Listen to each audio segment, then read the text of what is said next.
économise le courant.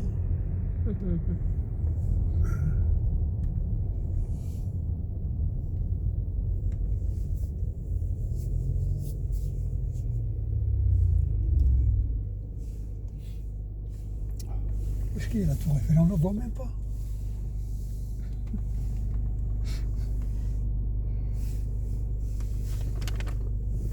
C'est devant, c'est pas derrière. Parce qu'il y a trop de brouillard.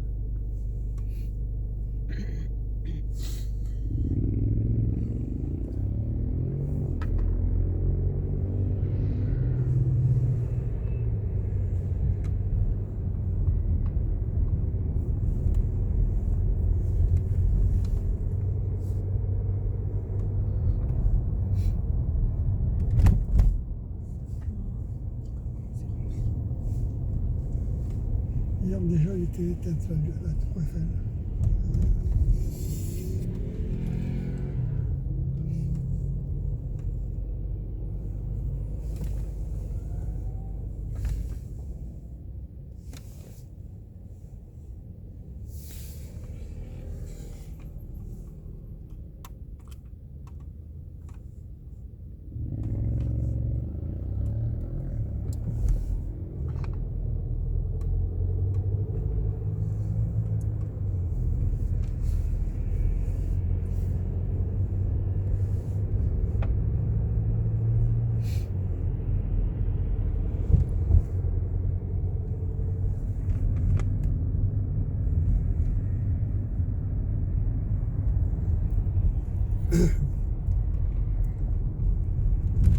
Alors par où on passe? Par les Champs-Élysées Oui. ou par le centre? Comme vous voulez. Champs-Élysées. Comment? Champs-Élysées. Bon, on va faire le tour de la place de la Concorde. Pour commencer, voilà. C'est des jumelés.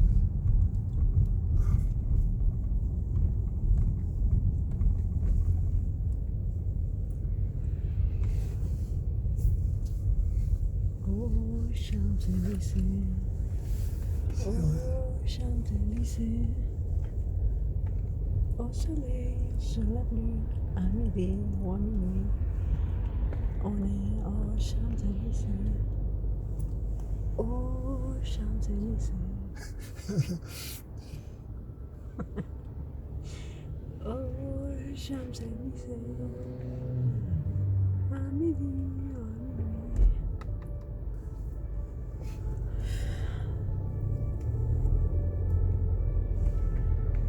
Au soleil, sur la pluie, on est aux Champs-Élysées. Attends. Waouh. Regarde ça. Waouh. C'est magnifique. Oh, c'est joli. Waouh, waouh, waouh. Regarde le désert, là. C'est joli. C'est joli. C'est rouge, hein, monsieur. C'est rouge. C'est rouge. Tourne à droite. On va faire le tour des champs.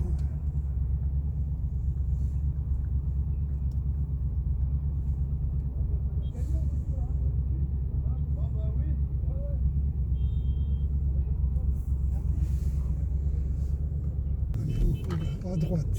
Ouais, attention, les vélos derrière vous. Ah, ils sont en doublant à droite comme ça. Hein, dis donc. Oui, normalement, ça se fait pas, mais bon.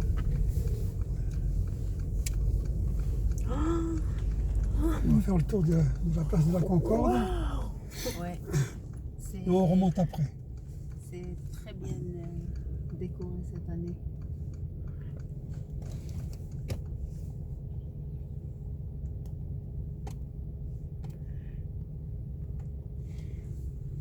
C'est magnifique. Ouais. Alors on chante aux Champs-Élysées, aux Champs-Élysées, au soleil, sur la pluie, à midi ou à minuit, on est On est Aux Champs-Élysées. Aux Champs-Élysées.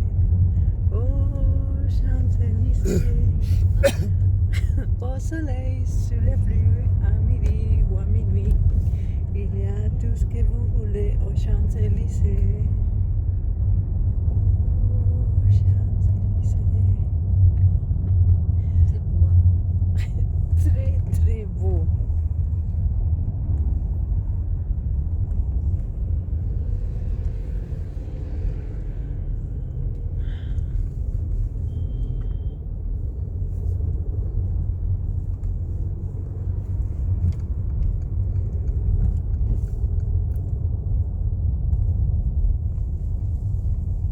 L'obélisque.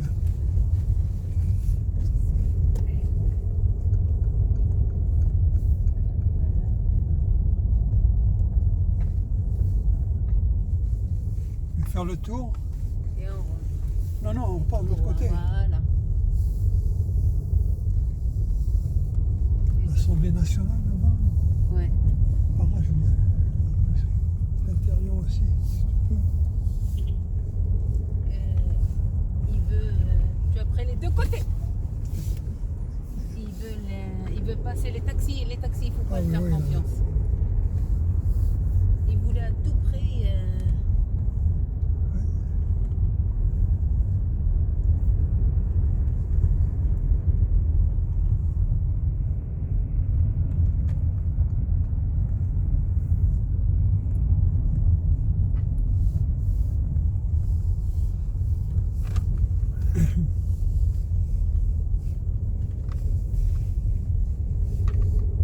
Alors toutes ces constructions que vous voyez là, Oui. ça indique, vu du centre de la place, ça indique des villes de France.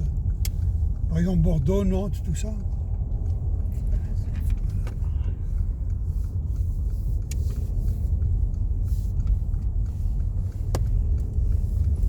Et c'est comme ça, avec les chevaux dessus. Voilà, ça indique des villes de province. Ouais. Oh, regarde ça. Tu prends au milieu la chute. Parce que là, c'est le bus. Voilà, au milieu la chute. Parce que sinon, on va payer.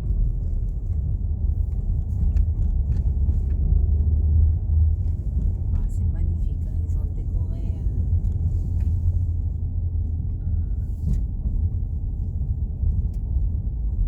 Par contre, l'Arc de Triomphe, il est éteint.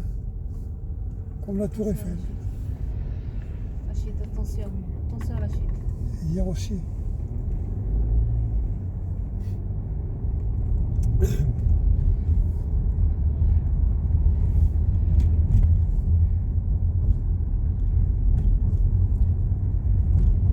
On prend Sur ta voie, soit celle-là.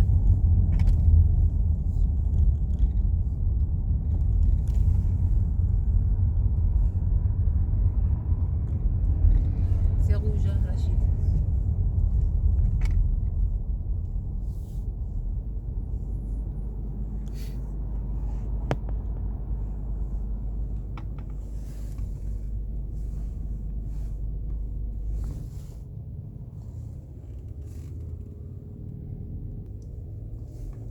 C'est vers la chute.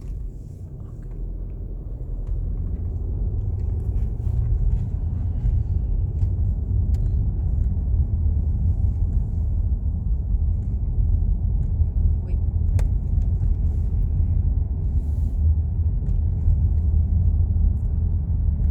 Ralentis.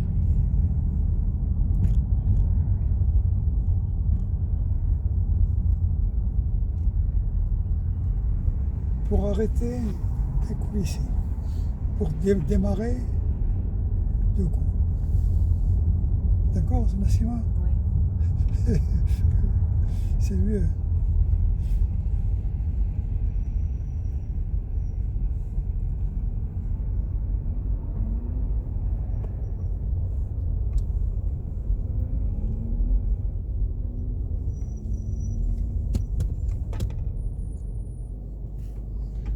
Ah, deux coups, c'est pour démarrer.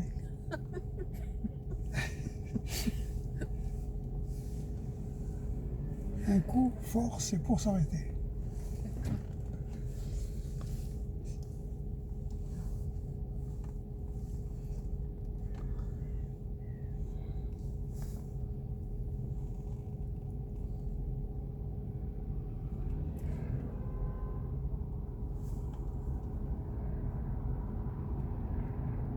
Pas prévu pourtant, je n'espérais pas ça.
C'est son Aston Martin DB5. La seule, la vraie, celle des années 60, celle de Sean Connery, celle de Goldfinger.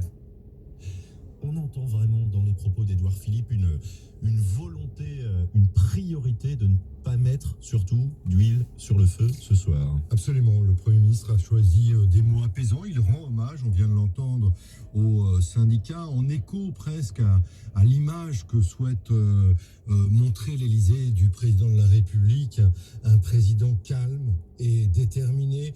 On nous explique qu'Emmanuel Macron n'a pas de cellule de crise auprès de lui, qu'il se renseigne seulement via le ministère de l'Intérieur de l'évolution des manifestations. En tout cas, une chose est certaine, il y a maintenant un calendrier sur la table. Là aussi, on dément très clairement que l'annonce de ce calendrier, il n'y a pas accélération, notamment en réaction à la forte mobilisation. Il n'empêche que maintenant le calendrier est clair. Et justement, dans le détail, ce calendrier, c'est un rendez-vous fixé par le Premier ministre la semaine prochaine. Oui, un rendez-vous fixé en milieu de semaine. Il dévoilera l'architecture de la réforme et même dans l'entourage effectivement des dirigeants de l'exécutif, on se fait plus précis, on indique que la réforme sera véritablement sur la table en milieu de semaine, donc par l'intermédiaire du Premier ministre. Il devra trancher 3 points essentiels pour les syndicats et pour les Français. D'abord, la date d'entrée en vigueur de cette réforme pour tous les Français, comme pour les salariés des régimes spéciaux. Donc, quels seront en quelque sorte les délais de transition entre 5 et 15 ans, comme on le disait, et comme le ministre l'affirmait il y a quelques jours. 10 ans, en tout cas, ce sera au Premier ministre de trancher. Deuxièmement, y aura-t-il une deuxième réforme, celle qui vise à résorber les déficits annoncés par le comité d'orientation des retraites? Et donc, faudra-t-il que tout le monde, vous y compris Nicolas, travaillez plus longtemps? Là aussi, le Premier ministre devra trancher. Et il devra trancher enfin sur la gouvernance du système. C'est un mot un peu barbare, mais ça veut dire qui pilotera le régime universel. Est-ce que les syndicats y seront associés? Ça aussi, c'est une question auquel les syndicats attendent une réponse rapide. Jean-Jérôme Bertolus, mercredi, le rendez-vous fixé par le Premier ministre pour les détails de cette réforme des retraites. Du côté des syndicats, on a déjà fixé des rendez-vous aussi, mouvement de grève reconduit pour demain à la SNCF jusqu'à lundi à la RATP. On y reviendra dans les prochaines minutes, évidemment. France Info, le 17-20 de Nicolas Teillard. On continue dans un instant. l'instant d'évoquer la mobilisation du jour. Et puis dans 5 minutes, votre rendez-vous, un monde d'avance. Bonsoir Jean-Marc Four. Bonsoir Nicolas, bonsoir à tous. Vous nous emmenez ce soir dans un pays qui lui aussi connaît des agitations. La Colombie, là aussi, grogne social, grève générale et rejet, entre autres, d'une réforme des retraites. Un monde d'avance en Colombie, ce sera dans 5 minutes. L'info à 17h20, Thomas Benech. 57 personnes placées en garde à vue à ce stade à Paris en marge de la manifestation contre la réforme des retraites dans la capitale. Le cortège doit se rendre place de la Nation. Des incidents en cours observés place de la République, conséquence de la constitution d'un Black Bloc. 500 individus environ le composent, des casseurs. Mobilisation également bien sûr ailleurs en France. 30 000 personnes rassemblées ce matin à Marseille selon le correspondant de France Info. 19 000 comptabilisés à Nantes, 25 000 selon les syndicats. 20 000 manifestants présents à Caen selon les syndicats. Sur France Info, le secrétaire général de la CGT, Philippe Martinez, salue une mobilisation exceptionnelle. Dans les transports, grève reconduite demain à la SNCF. 90% des TGV annulés, 70% des TER supprimés. À la RATP, grève reconduite jusqu'à lundi inclus. Air France supprime de son côté 30% de ses vols intérieurs, près de 10% de ses vols moyens courriers pour la journée de demain. Quelle réaction politique à cette toute première journée contre la réforme des pensions?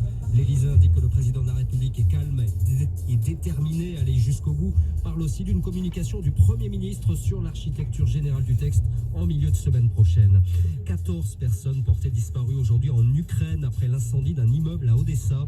Le sinistre a démarré hier dans un bâtiment du centre-ville, a tué une étudiante de 16 ans. On compte aussi plusieurs blessés. France Info. Et tout est plus clair. Des cortèges très fournis depuis ce matin dans pratiquement toutes les villes de France, des transports à l'arrêt. Et fort de ce succès, les syndicats de la RATP ont d'ores et déjà reconduit le mouvement de grève jusqu'à lundi. Bonsoir Thierry Babec. Bonsoir monsieur. Du syndicat UNSA majoritaire à la RATP, reconduction jusqu'à lundi, c'est ce qui a été décidé? Oui, tout à fait, oui. Ce qui est un peu nouveau comme pratique. Par rapport à d'habitude? De jour en jour. Ouais. En général, c'est plutôt chaque jour qu'il y a reconduction. Là, le fait que les AG aient reconduit jusqu'à lundi, ça démontre la volonté du terrain que le mouvement dure. Comment ça s'est passé les discussions aujourd'hui pour reconduire ce mouvement? Il n'y a pas eu beaucoup de discussions, hein. Il y avait plutôt consensus, si je puis dire, pour résumer la situation.